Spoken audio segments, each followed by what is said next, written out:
I gave up everything I'd saved to secure my sister's future, but when the truth came out, she said I disgusted her. Maybe she's right. Maybe I finally became the monster.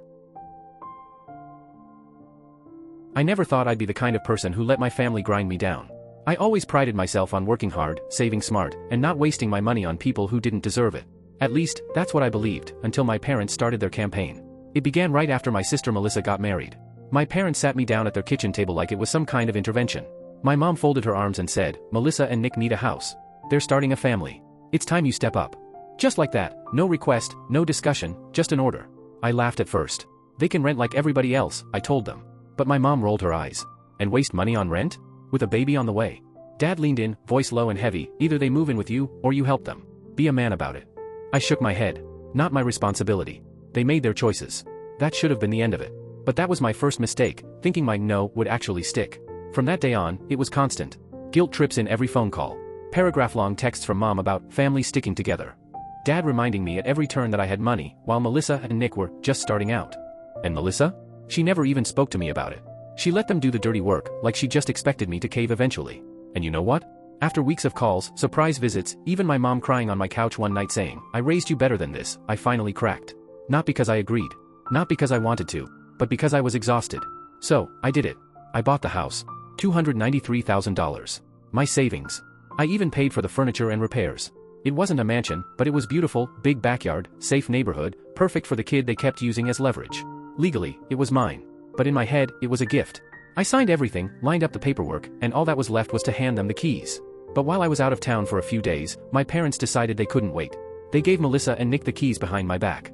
When I came home and stopped by, I expected at least some excitement. Maybe a hug. A thank you. Something. Instead, I got nothing.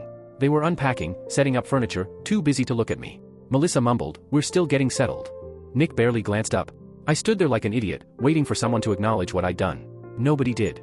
I walked out trying to convince myself they were stressed, maybe overwhelmed. But then Saturday came. I was scrolling Instagram when I saw it. A housewarming party. Melissa's caption read, "Now we have our own place like all normal Americans. Life is easy." My heart pounded. Normal Americans? Their own place? Like they earned it? My parents were there, smiling for photos. Distant relatives, friends, neighbors, everyone was invited. Everyone but me. Something inside me snapped. I clenched my fist so tight my knuckles went white. I wanted to call her immediately, but I knew I'd just get brushed off. So, the next morning, I drove to the house. No, my house. Melissa answered the door in pajamas, sipping coffee like she didn't have a care in the world. "Oh," she said, blinking. "Did you text first? We're kind of. Why wasn't I invited?" I cut her off. Her eyes flickered, like she wasn't sure whether to feel guilty or annoyed. She sighed, "Jeremy, come on. It was just a little get-together." Half the family was there, I shot back. Mom, Dad, people I haven't seen in years. But not me. She rolled her eyes. "We didn't think you'd be comfortable. It wasn't about you, okay?" I let out a bitter laugh. "Not about me? I bought this house." Nick appeared in the hallway, arms crossed. "Dude, it was just a housewarming. Don't make it weird." I ignored him. All I wanted was a thank you. Some acknowledgement. Instead, you treat me like I'm a delivery guy who overstayed his welcome. Melissa tilted her head, her voice dripping with condescension. "Money can't buy respect, Jeremy." I froze. "What did you just say?" She crossed her arms. "You chose to buy us this house. That doesn't mean we owe you anything. Honestly? It's pathetic. You threw away 300 grand just to make people like you. If anything, I respect you less now." Nick chuckled under his breath. I stared at them both. Then I smiled. Slowly. "You must have forgotten, or maybe you never checked whose name is on the deed." For the first time, Melissa's face drained of color. Nick straightened, his voice sharp. "Wait, what do you mean?" I stepped back toward the door. "I mean you better start packing. Because by the end of the week, you won't be living here anymore." Panic flickered across their faces, but I didn't give them the satisfaction of watching them scramble. I slammed the door behind me, heart pounding. Let's see how easy life feels now. By the time I slid behind the wheel of my car, my phone was already lighting up like a Christmas tree. Call after call, Melissa's name flashing, then my parents. I didn't answer a single one.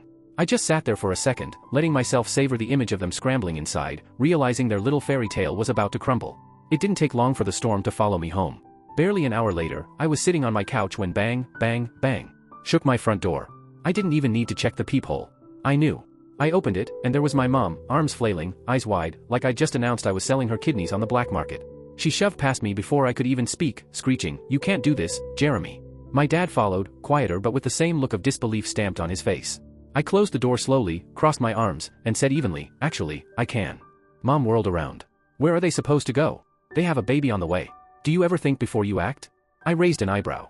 You mean like they thought before throwing a party and conveniently forgetting to invite me? Or maybe when Melissa called me a loser for helping her. She waved a dismissive hand. Melissa is your sister, and Nick is family now. You don't just take a house away from family.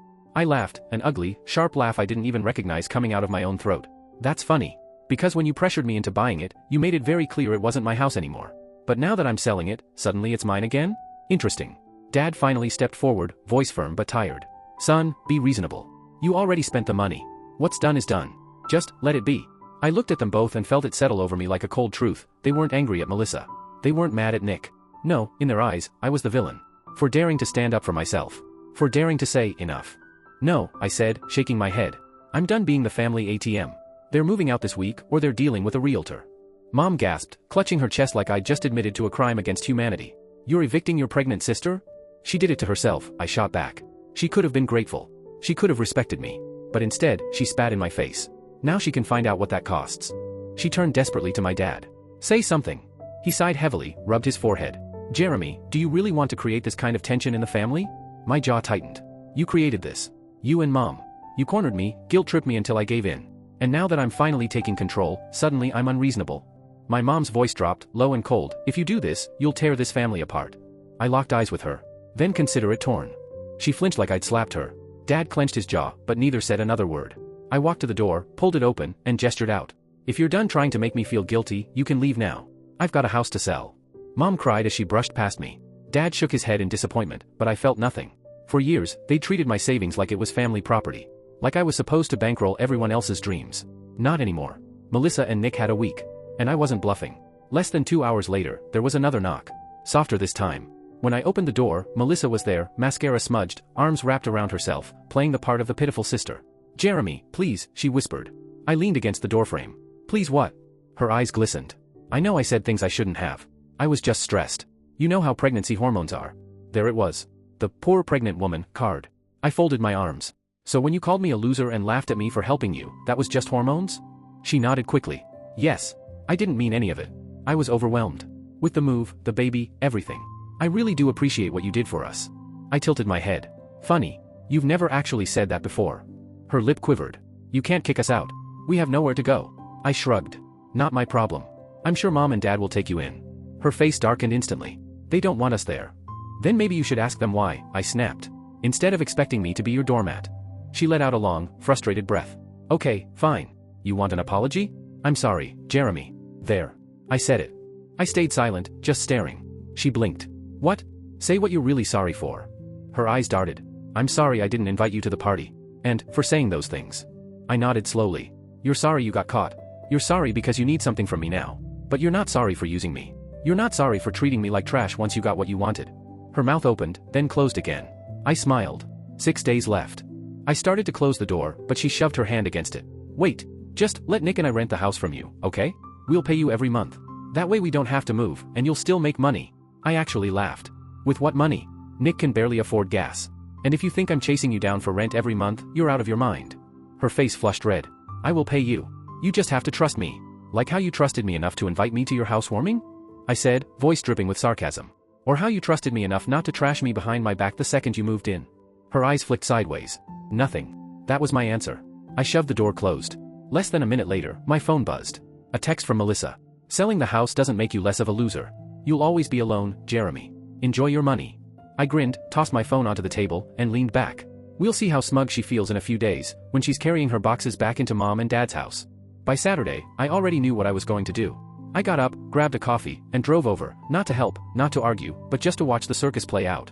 When I pulled up, the sight that greeted me was beautiful. Melissa and Nick were in the middle of packing, faces twisted somewhere between rage and pure humiliation. Suitcases, boxes, random furniture, shoved haphazardly into their beat-up car like they were fleeing the scene of a crime.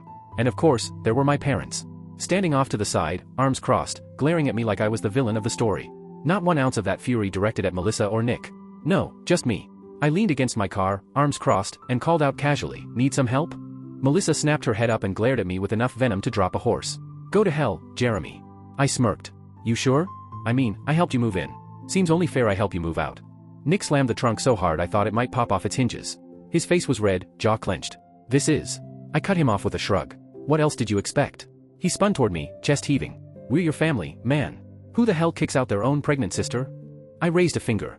Correction, I didn't kick you out. I just reminded you that this house was never yours to begin with. Melissa scoffed, rolling her eyes so hard I thought she might sprain something. You think that makes you some kind of big man?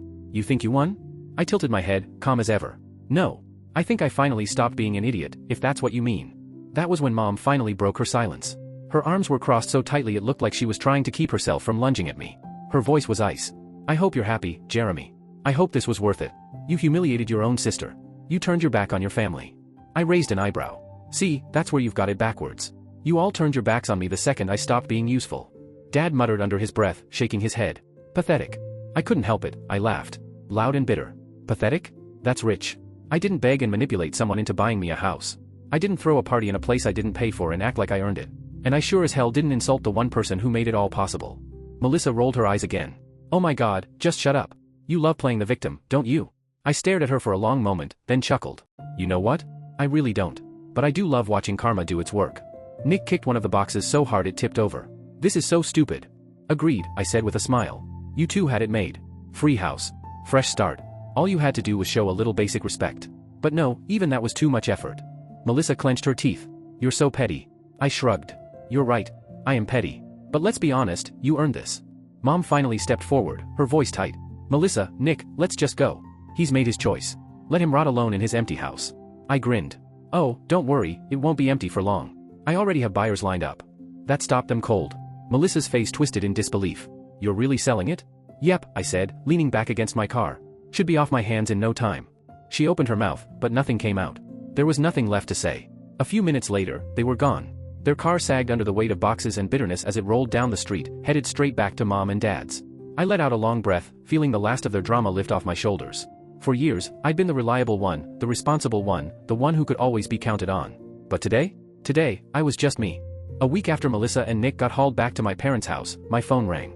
I didn't even need to check the caller ID, I already knew who it was. I let it buzz a few times, debating whether I even wanted to deal with the circus waiting on the other end. Finally, I answered. My mom's voice cut through the line, sharp as a knife. After everything you've done, you are not our son anymore. I blinked. Wow. No warm-up? No fake guilt trip first? Just straight to you're dead to us? You think this is funny? She snapped. You humiliated your sister. You made her life harder while she's pregnant. And for what? Your own ego? You disgust me. I leaned back in my chair, shaking my head. Let's go over this again, just to be clear. You and Dad cornered me until I bought them a house. They took it, never said thank you, and threw a party where I wasn't even invited. Then, when I asked why, Melissa called me a loser, for helping her. So I took back what was mine. And somehow, that makes me the bad guy. You abandoned your family, she hissed. I laughed, low and bitter. No, Mom. You abandoned me the second I stopped being useful. Silence. I could hear Dad muttering something in the background, but she ignored him. I could almost picture them sitting there, rehearsing this call, expecting me to beg, to crumble, to grovel for forgiveness. But all I felt was, free. I sighed, already bored. Do me a favor, lose my number. And then I hung up. I waited for the explosion. The angry callback. The texts. A long, dramatic voicemail. But, nothing. Radio silence. And honestly, that suited me just fine. So I moved on to the last step. I sold the house. Could I have held out for a higher price? Sure. But I didn't care about squeezing out every last dollar. I just wanted it gone. That place had become nothing more than a monument to my wasted savings, to the people who never deserved it in the first place. I knocked 25% off the asking price, and just like I knew it would, the house sold in days. 2 days later, my phone buzzed with a text from an unknown number. You're such a petty loser, Jeremy. You could have let us stay. Instead, you threw money away just to prove a point. You'll always be miserable. I stared at it for a second. Then I deleted it. No response. No anger. Just gone. Because here's the truth, yes, I threw money away. I lost thousands of dollars. I lost my so-called family. I lost the illusion that blood always means loyalty. But in return, I gained something better. Something worth far more. I learned a lesson most people spend a lifetime figuring out: never help people who don't appreciate it. Especially family. Because family is the one group that thinks they can drain you dry, and you'll just take it. Not me. Not anymore. From now on, I take care of one person. Me.